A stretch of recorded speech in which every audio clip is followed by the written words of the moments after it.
This program is rated PG. It contains themes and scenes which may not be suitable for very young audiences. Parental guidance is advised. Be advised that the views and opinions of the hosts and guests do not reflect those of the station.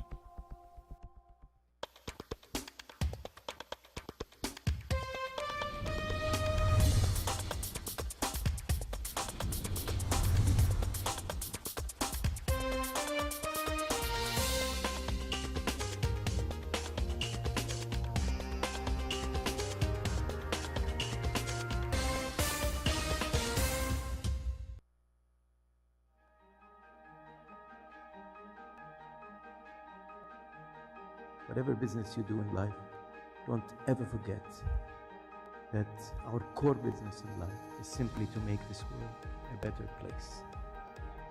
The landscape, to me, was so spectacular. And of course, the hike that we did through the canyon just exposed me to these types of landscapes that I had no idea were here.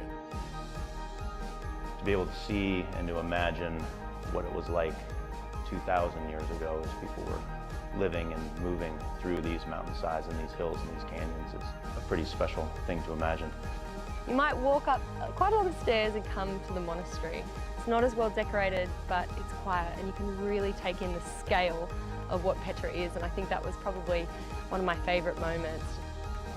I think the special thing was that to see the diversity of the country and the diversity of the people, and in the end, when you sit down with a group of people and with the locals, we're just all the same, and that's the beauty of the thing. Ahlan wa sahlan. Welcome to Adventure Next Near East.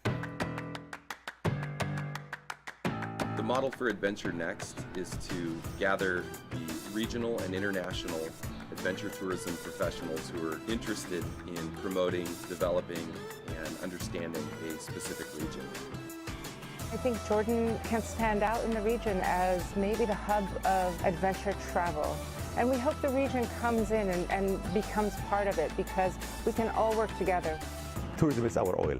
Jordan and the government of Jordan is committed to support the tourism sector. This is the second year for us at Adventure Next Near East, and it's been fantastic because we've got lots of people that are interested in Jordan, and we get the opportunity to show them what the country has to offer. Good evening, ladies and gentlemen. Welcome to Global Village. I'm Buddy Kunanan. Now, you know, folks, on this show, we take you around the world, you meet amazing people, and go to interesting places. And a few months ago, we launched a series called Global Filipinos on this program. And the objective of this series is to present prominent Filipinos who are involved in culture and international affairs and relations, and highlight their accomplishments on the world stage. Now, tonight is a big show. We're going to talk about the country of Jordan, as that beautiful video showed you. We're going to talk about Philippine-Jordanian relations, and we're going to talk about the Consular Corps of the Philippines, a very prestigious group. And joining me now is a good friend of mine, a good friend of the Global News Network, and of course, Global Village, and one of my favorite global Filipinos, Honorary Consul Michael Ang of Jordan, and he is, without a doubt, one of the most dynamic, if not the most dynamic, deans of the Consular Corps of the Philippines. Michael, welcome to Global Village. Thank you very much, Buddy. It's always a pleasure to be here, and an honor, of course, to be invited back again. And good evening, of course, to all your viewers. No, we love you over here because, you know, we love Jordan, first and foremost, and we love all the great work you're doing for Jordan, and of course, for the Consular Corps. So bravo, sir, and we'll talk about that tonight. Let's kick off the discussion talking about you. Who is Michael Ang? For those who are only seeing you now for the first time. Okay. Well, I was born here in the Philippines, of course, but at a certain point in my youth, we moved to the U.S. So that's where I became a teenager and eventually an adult. Then eventually I came back to the Philippines to join my family and engage in our family businesses. Excellent, excellent. Now, we're going to talk about the roles of the duties and responsibilities of Honorary Consul, what is the Consular Corps of Philippines in the third segment. But now, let's talk about your country, the country you represent here in the Philippines, the Hashemite Kingdom of Jordan. First and foremost, why do you call it the Hashemite Kingdom of Jordan? Very long name, very important sounding, formal sounding. It's a little bit long. Yeah. Usually they truncate it down to, in terms of referring to the country or to the kingdom, as the Kingdom of Jordan. or just Jordan. But it's called the Hashemite Kingdom of Jordan because the Hashemite refers to the Hashemite family, which is the ruling family of Jordan, who are direct descendants of the Prophet Muhammad. Oh, wow, okay. And interesting, Jordan is bordered by Saudi Arabia. It's got, of course, Israel and Palestine to the west. It's got a Dead Sea, the only coastline. Other than Dead Sea, it's actually a landlocked country. And so it's in a very dynamic region in the Middle East. How are its relations with its neighbors? Actually, if I may, buddy, we actually have a short coastline, about not more than 23 kilometers long, down in the south, in Aqaba, which allows us direct access to the Red Sea. Yes. So, in terms of its relations with its neighbors, they're very, very good.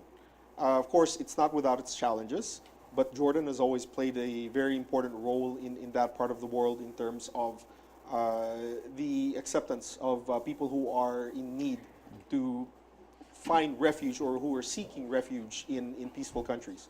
The most recent, of course, are the people from Syria, where we have about 1.4 million people, 1.4 million Syrians who have come into the kingdom, and they're basically situated in two different camps. Yes, that's very interesting. I'm glad you mentioned the refugee problem because Jordan really has a long history of openness. Yes. And aside from the Syrians, way before then, I know that Jordan is host and home to a lot of Palestinians as well. Correct. Right? But more than half of our population, actually, are comprised of Palestinians who were invited into the kingdom by His late Majesty King Hussein during their crisis.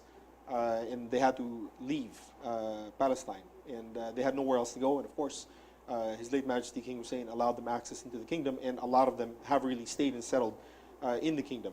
And this is really reflective of the Jordanians that you will see here in the Philippines. Back in the 70s and 80s, we had close to 10,000 Jordanian students, but the majority of them, even up to now, the number's gone down to about 300, 350. But if you look at all of the Arabs who are carrying Jordanian passports here, a lot of them are actually Palestinians who were issued Jordanian passports. Wow, that was very kind of the royal family and the Jordanian people to issue, and then passports to refugees, and thus giving them a legal personality to be able to travel, to seek opportunities elsewhere. Right. Bravo. Right. Exactly. We cannot, as a people, we cannot prevent another person from their freedom to travel. And that's basically what the Kingdom of Jordan did. We assisted in facilitating that particular freedom of being able to travel to these displaced persons coming from Palestine.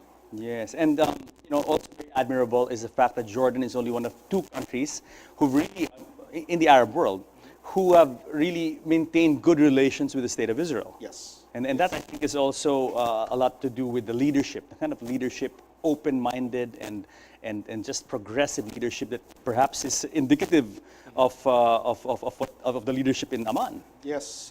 Well, with the Hashemite family, it's more of a humanitarian social responsibility to be able to help as much as you can. And in doing so, you have to make sure that you establish good relations. You create friendships. Nice. Because you never know when you will need something in terms of assistance from one of your friends. So better to make friends rather than aggravate a neighbor. Very good, very good. Okay, Jordan is a constitutional monarchy. Yes. You've got a king and you've also got a prime minister. Yes. And bureaucracy, government bureaucracy. Correct. What is the relationship between, let's say, the ruling family and the professional civil service?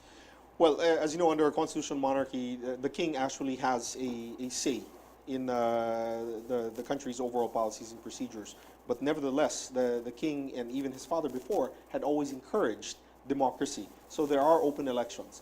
And we are actually one of the first countries, if not the first, but let's play it safe. We were one of the first Arab countries in the world that actually allotted a specific number of seats in parliament for women. So we're actually expecting people to actually vote for women to sit as their representatives in parliament. So very empowered. You've got a very empowered female population, Yes. and then there is a number of seats reserved, really, Yes. so that females are, will be well represented Exactly, in Parliament. exactly. Bravo. Speaking about your king, I'm a big fan of his, and and I think he gained a lot of admiration a few years ago, and he personally flew jet fighters to attack, I think, ISIS. Camps or bases on the fringe, of the border. Of the border area. So yeah, big fan of your king. Thank you. And I think he has really provided a lot of leadership and continued that legacy that his father had also established. Yes. And on that note, His Majesty King Abdullah II also committed to donating 2 attack helicopters to the Philippine government. And if I'm not mistaken, this particular trip by His Excellency President Rodrigo Roa Duterte, has was actually the final stage in terms of locking that particular commitment by the King of Jordan to the Republic of the Philippines. Very good, very good. That's a terrific news, terrific news. Okay, before we jump into Philippine-Jordanian relations, let's talk about the beauty of Jordan. Okay, how would you promote or sell Jordan to people looking for their next travel destination? Oh, it's, to be honest, buddy, I've only been once, but I can't wait to go back again. But it's really a country full of adventure, full of warm people, wonderful food. For Filipinos, it's important to have rice in every meal.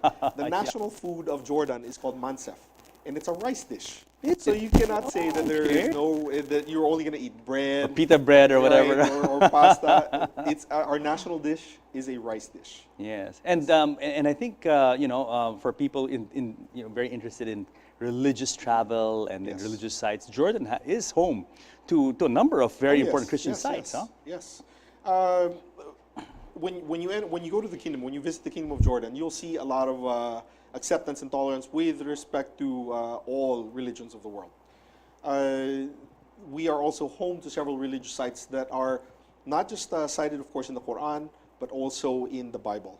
Like, for example, the actual baptismal site of Christ. Jordan River, but on the Jordan side, because if you actually read the passages in Scripture, he crossed the Jordan River. So he crossed from Israel to the Jordan side, and that's where he was baptized. See, Consul Ang, this is an eye-opener for me, because I've been to the Jordan River in Israel, and all this time I thought I had bathed in the actual baptism site, but you're saying that it's actually in Jordan and not in Israel. And that's actually recognized by the Vatican, that it's on the Jordan side, not on the Israel side. How interesting, how interesting.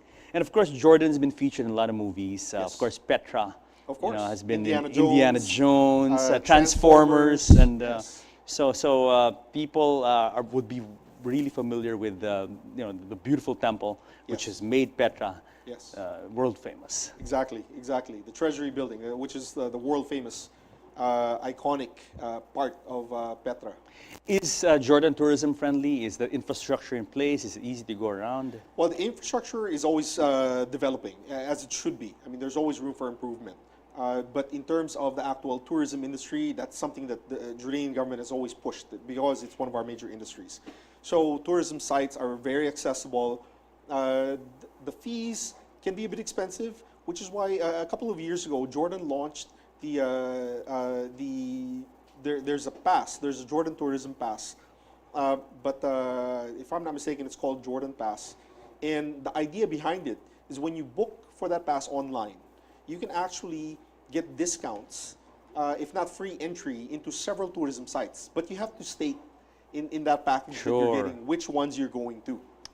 Very good, very good. Okay, Mike, we have to pause for a break. When we come back, we'll talk about relations between Philippines and Jordan, specifically what was accomplished during the latest visit, the most recent visit, the only visit so far, of President Rodrigo Roa Duterte last month to Jordan.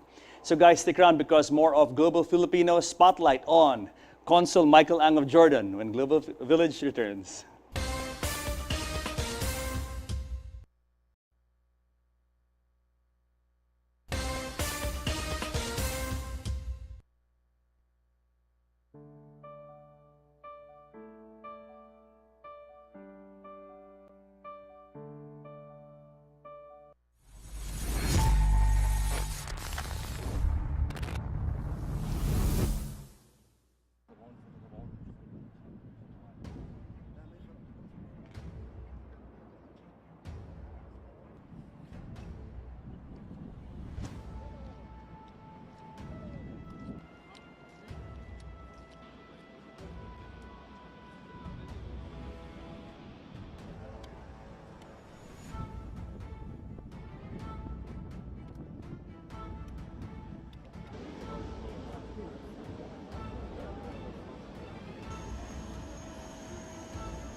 Welcome back, folks, to Global Village and tonight's series, Global Filipino Spotlight on Honorary Consul of Jordan, Michael Ang. So, Mike, welcome back to our second segment. And we showed a video of the visit last month of President Duterte to Jordan. I think he came from Israel first, and then he went to Jordan. Now, tell us a bit about this visit. I understand your office participated in making it happen also. Oh, we did our part. We, of course, always take our lead from our embassy, the Jordan Embassy in Tokyo, Japan, which covers the Philippines as the non-resident embassy for the Kingdom of Jordan. We facilitated in terms of assisting to process the visa upon arrival for the entire Philippine delegation. But one thing that when I was asked for my recommendation, what to do with the visa applications of the members of the business delegation, I told them that, well, this is an unprecedented visit. This is the first time ever that a Philippine president will be visiting the Kingdom of Jordan. So I said, let's be as generous as possible, if I may suggest it. And fortunately for me, I have a very, very supportive embassy in Tokyo. And they forwarded my recommendation to the foreign ministry back in Jordan. And as such, of course, everyone was granted the visa upon arrival. But the coordination still went through the honorary consulate here in Manila, which meant a lot of work for you. My desk was full of passports, not just Philippine diplomatic passports, Philippine official passports, but also regular Philippine passports. How many people went from, how many Filipinos were part of the entire entourage? To be honest, buddy, I'm not sure about the exact number of how many went, but I can give you a ballpark figure in terms of how many applicants were submitted to the honorary consulate. And we're looking at maybe around 400 plus. Wow, that's a big delegation. Yes, but a lot of applicants. That's not just the government officials. Sure. But that also includes our businessmen, which was the crucial part of the other crucial part about this presidential visit. Absolutely. That we encourage these business relations between the two countries. So it's not just about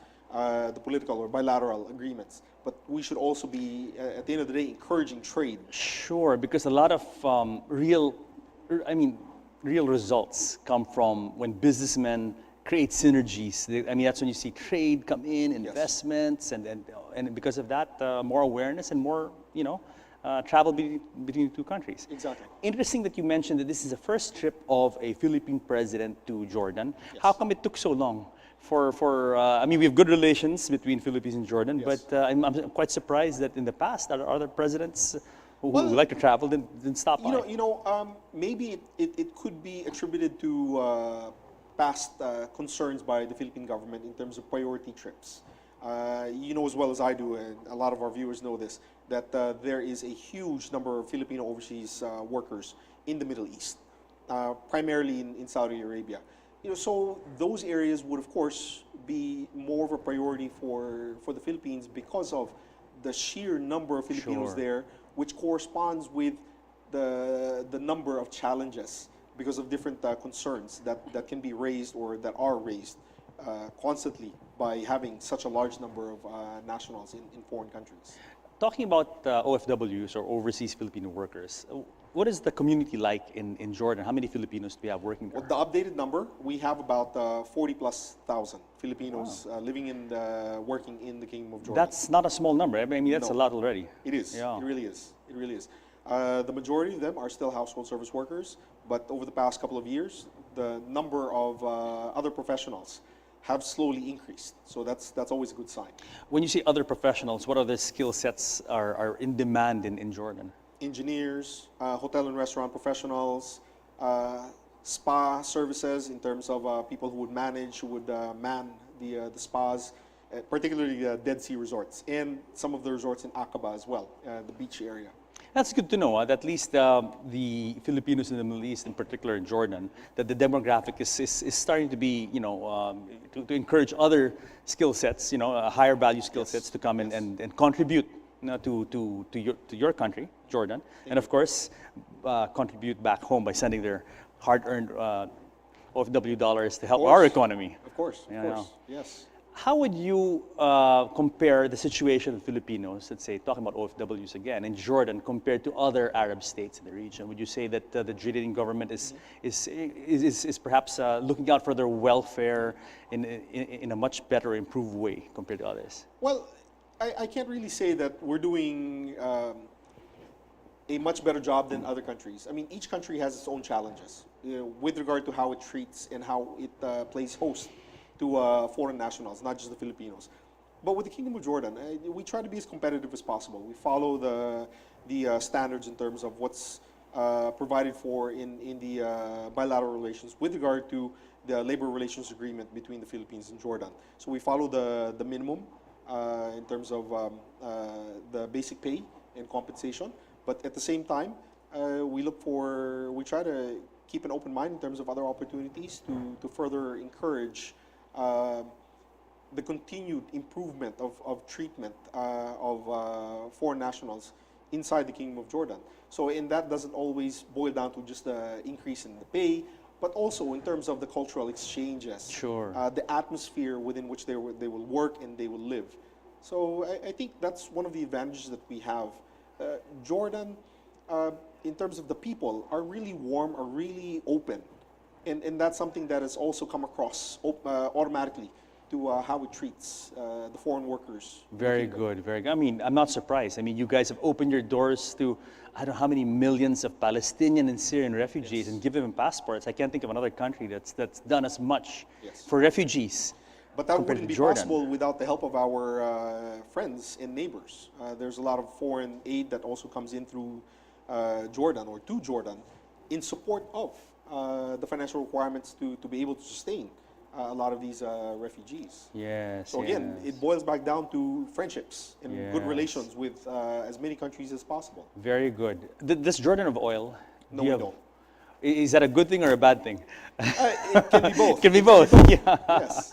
Yes, yes. Because it's interesting that you know, a country like yours with no oil resources is the one that really opened its arms to refugees. And I'll be very blunt about it. You know, a lot of the Gulf states, I can't think of any Gulf state that's to date opened their doors to their fellow Muslims, you know, suffering from crises.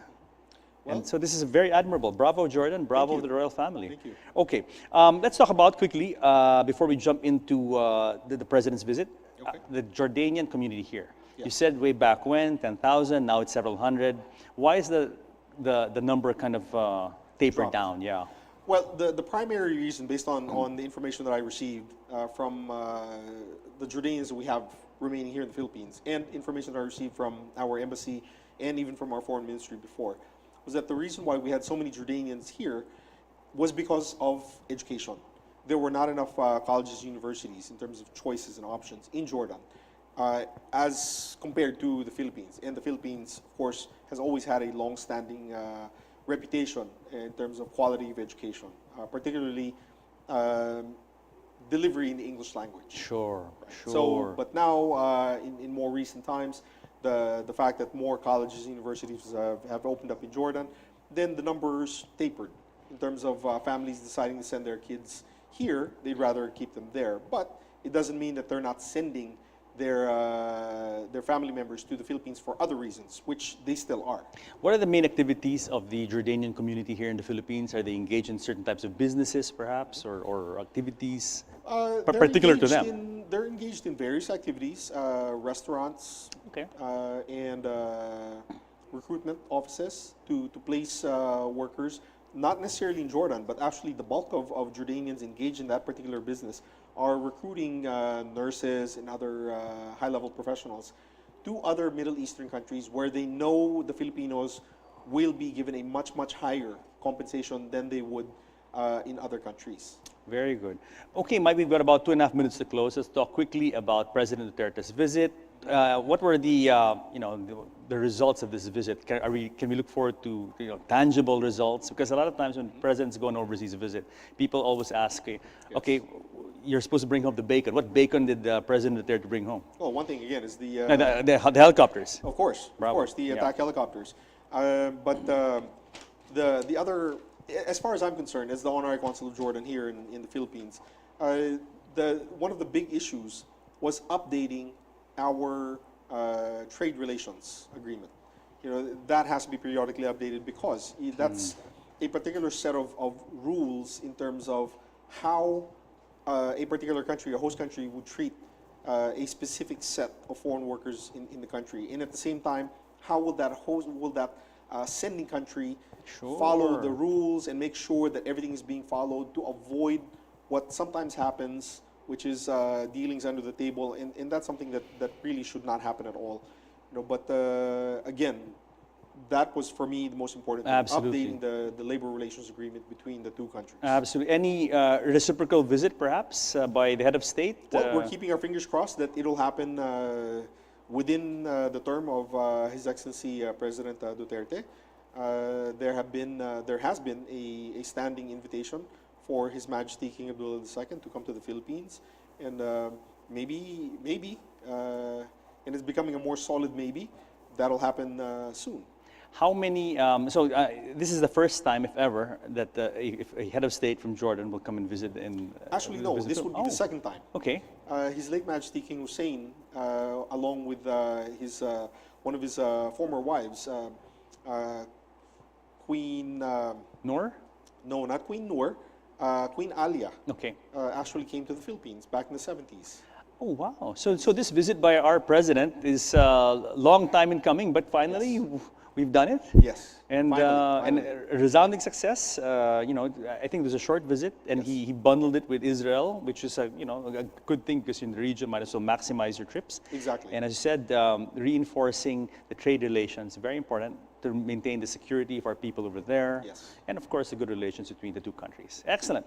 So, Mike, we got to pause for a break. When we come back, we'll talk about the Consular Corps of the Philippines, which you currently head. And as I said, he is the most dynamic and the best dean, perhaps in the history of the Consular Corps of the Philippines. And we're going to talk about that, and your accomplishments and your plans for the remaining time you have in the Corps. So guys, stick around because more of Global Filipinos Spotlight on Honorary Consul of Jordan Michael Ang when Global Village returns.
Let's Marvin Gaye and get it on.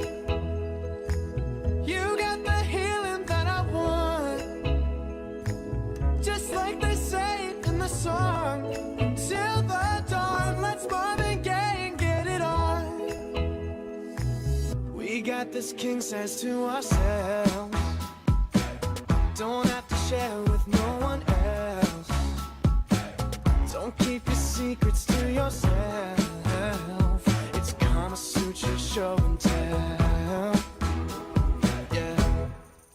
Whoa. There's loving in your eyes that pulls me closer. It's so subtle, I'm in trouble, but I love to be in trouble with you. Let's Marvin Gaye and get it on. You got the healing that I want, just like they say in the song. Till the dawn, let's Marvin Gaye and get it on. You got to give it up to me. I'm screaming mercy, mercy, please. Just like they say in the song. Till the dawn, let's Marvin Gaye and get it on. And when you leave me all alone, I'm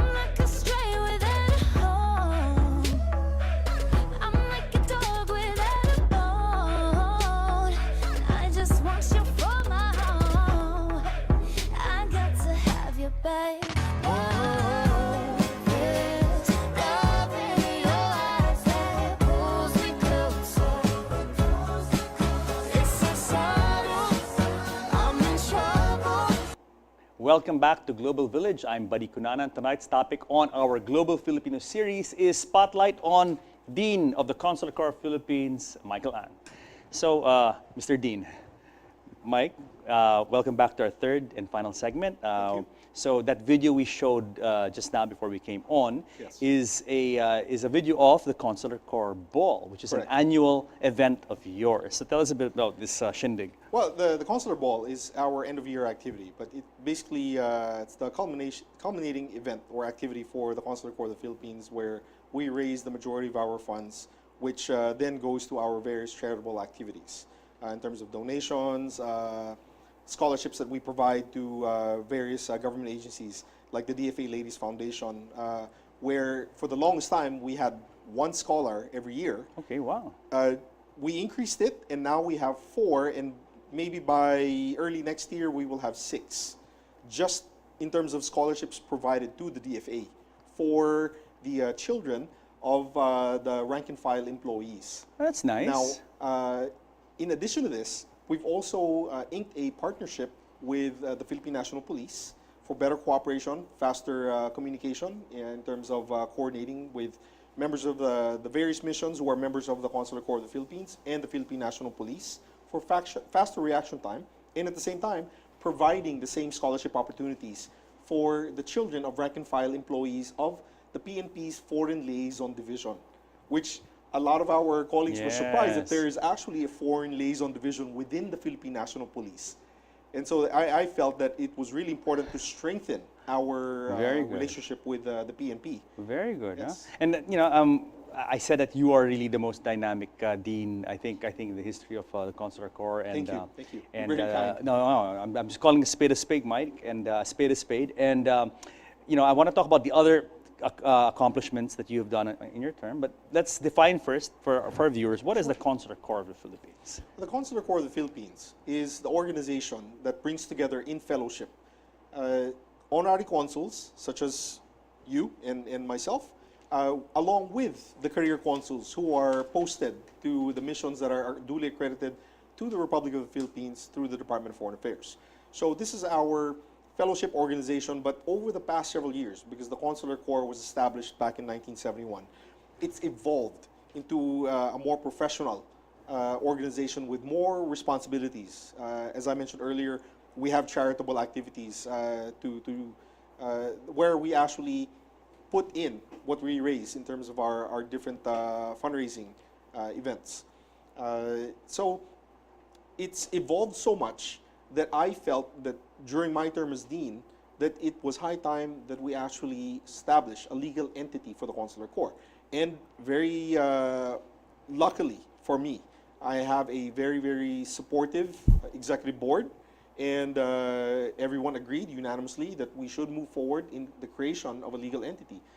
But it wasn't just about having the SEC papers to say that the Consular Corps of the Philippines is now a legally registered entity. But it's also about the activity, to support the activities that we've been doing. We will be able to issue official receipts.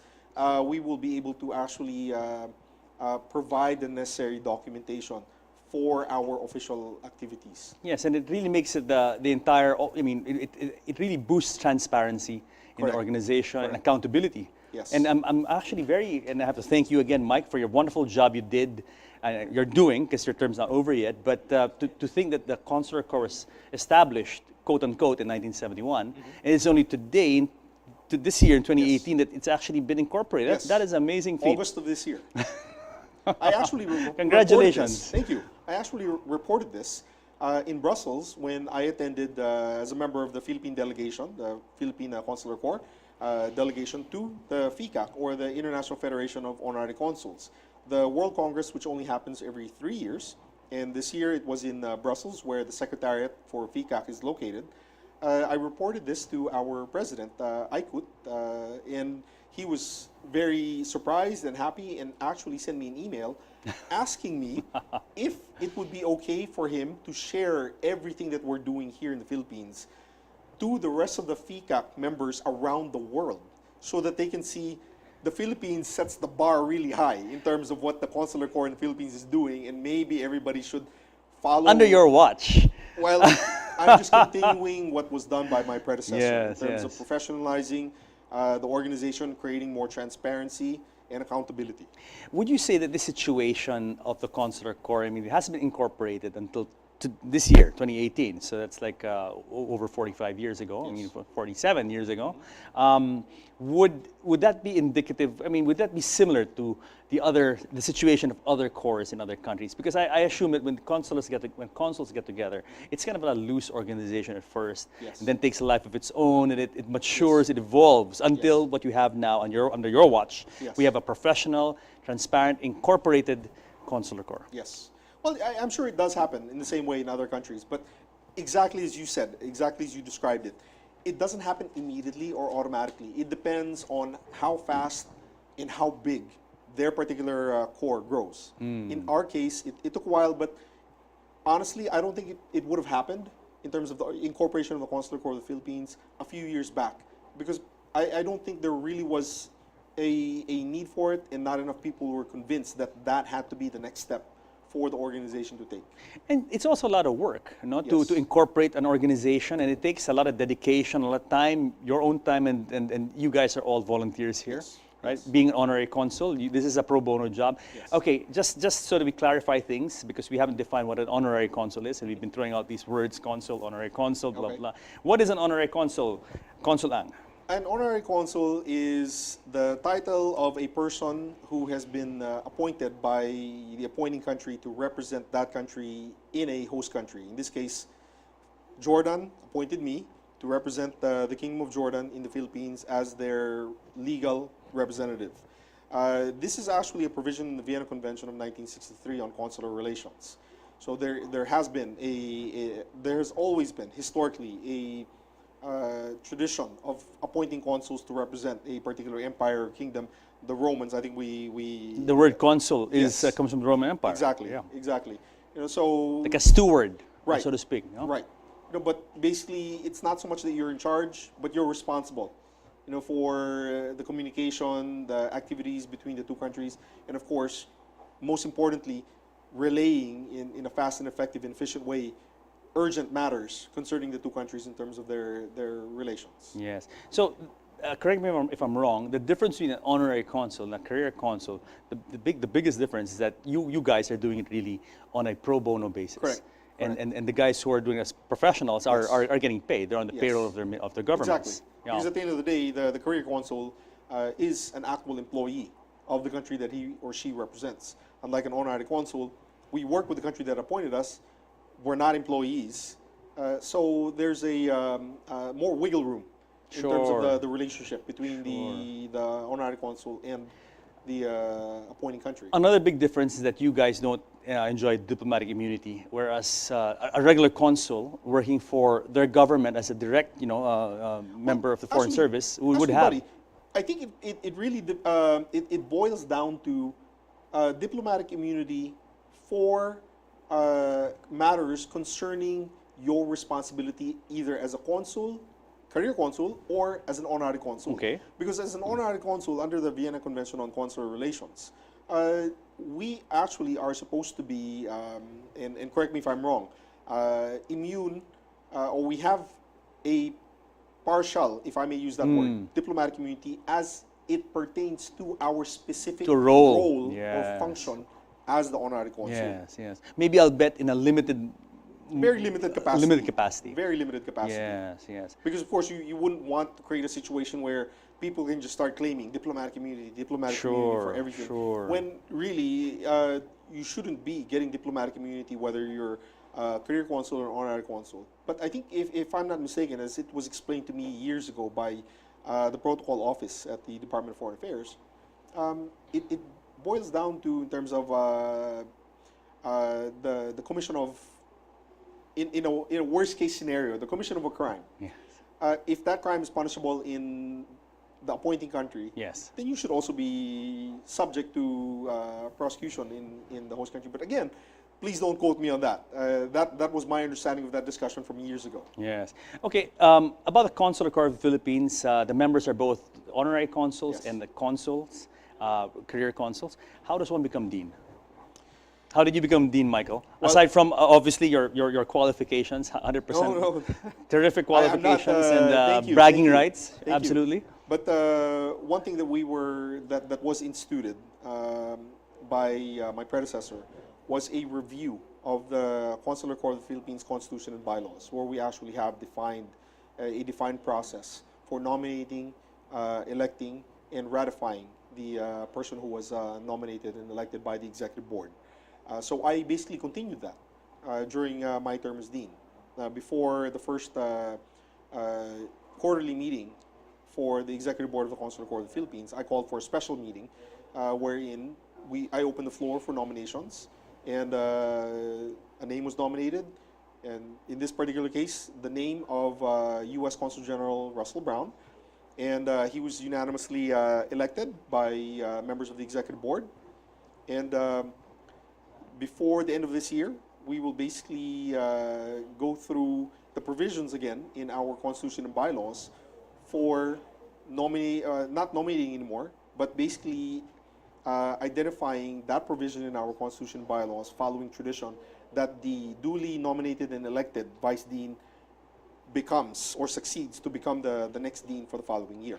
And in that sense, when you have a system or a process of nomination, yes, and it's open and all that, then at least you do ensure some sort of, again, transparency in the selection process, yes, of the dean of the Consular Corps of Philippines. No? The selection of the vice dean. Yeah, who becomes the dean? Exactly. By tradition, becomes dean. Yes, so, yes. so I think Mike, really, your contributions to the Consular Corps in your term.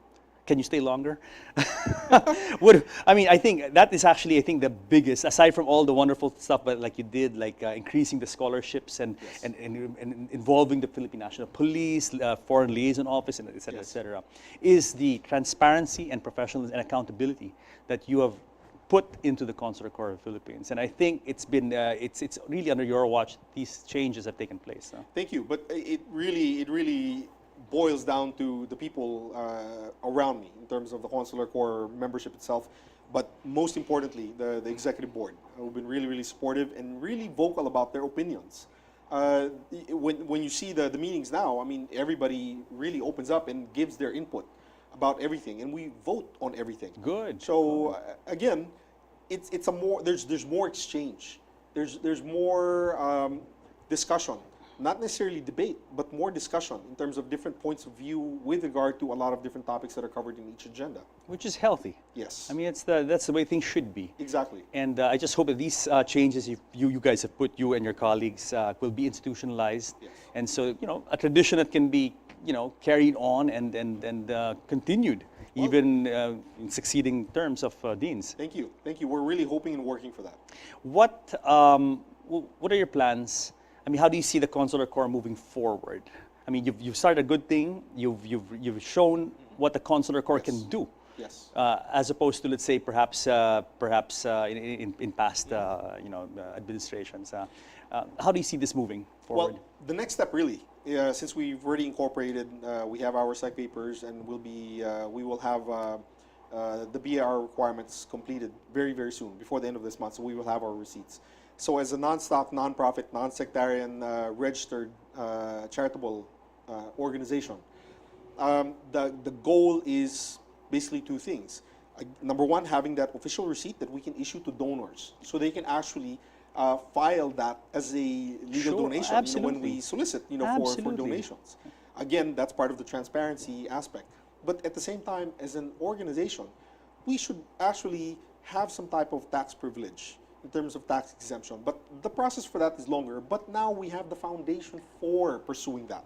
You need a legal entity. Yes. I mean, before, yes, you can get, it follows. It's exactly. a chicken and egg. Yeah. So then from there, we have to look at hiring maybe at least one person as a permanent employee of the Consular Corps of the Philippines, not an employee of one of the consuls who will be shared or lent. Which is what the practice, I think, exactly. For forever. Yes, but only because we were not at that stage yet. Bravo. So now I think we're there.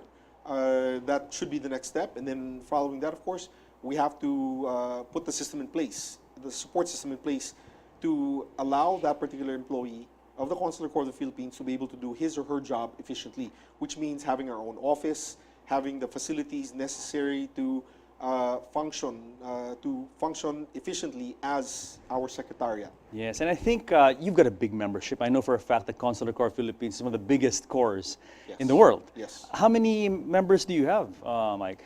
Between the 3 chapters of the Consular Corps of the Philippines, which is the Luzon based in Manila, the Visayas based in Cebu, and the Mindanao based in Davao, we have around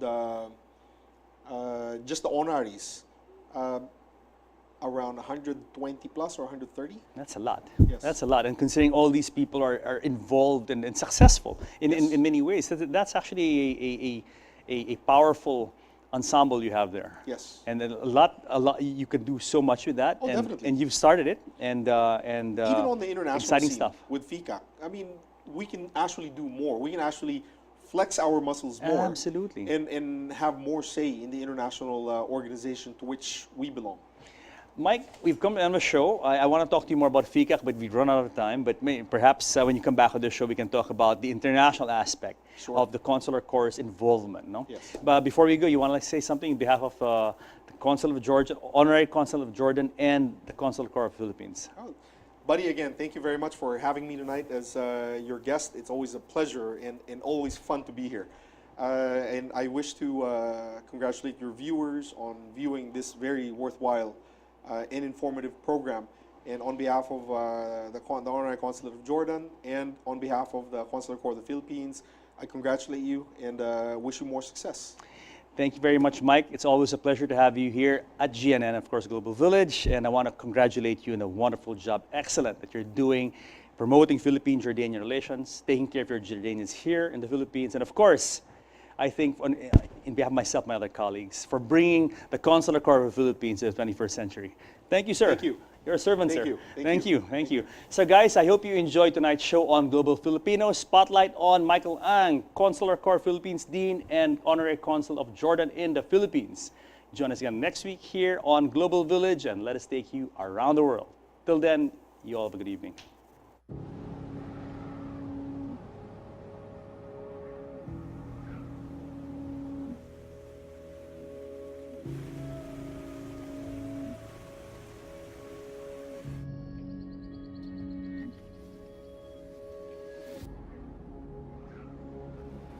Ryan, ready?